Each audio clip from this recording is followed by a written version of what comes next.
Hello hi friends, welcome to my channel. మేము ఈరోజు శ్రీశైలం పాదయాత్రకి కర్నూలు నుంచి బయలుదేరుతున్నాము. 1కి బస్ ఎక్కాము. అక్కడికి వెళ్ళేసరికి 4:30 అయింది. అక్కడ నుంచి ఇదే చూడండి వెంకటాపురము. ఇక్కడ నుంచి స్టార్ట్ అవుతాం మేము. 70 కిలోమీటర్స్ వచ్చేసి కర్నూలు నుంచి వెంకటాపురం ఉంటుందండి. ఇక్కడ నుంచి 48 కిలోమీటర్స్ శ్రీశైలం పాదయాత్ర.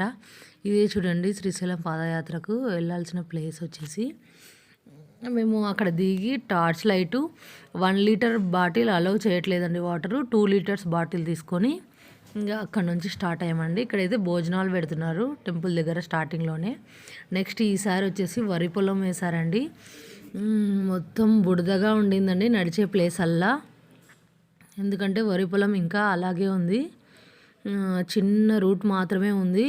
మొత్తం బురదగా ఉండిందండి రోడ్డు. అసలు చాలా ఇబ్బంది అనిపించింది అక్కడ. ఇంకా కొంచెం దూరం వెళ్ళిన తర్వాత మళ్ళీ మంచి రూటే వచ్చేసింది.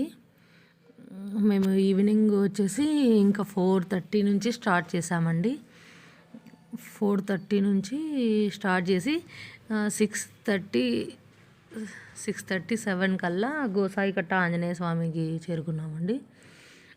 మధ్యలో వచ్చేసి పోలీస్ వాళ్ళు బ్యాగ్ కూడా చెక్ చేస్తున్నారు. ప్లాస్టిక్ అయితే తీసుకెళ్ళకూడదని బ్యాగ్స్ ఓపెన్ చేసి ప్లాస్టిక్ ఉంటే ఆ కవర్లను కూడా తీసేసుకున్నారండి. వాటర్ బాటిల్స్ కూడా తీసేశారండి. వాటర్ బాటిల్స్ కవర్స్ అన్నీ తీసేశారు. ఇది గోసాయికట్ట ఆంజనేయ స్వామి. ఇది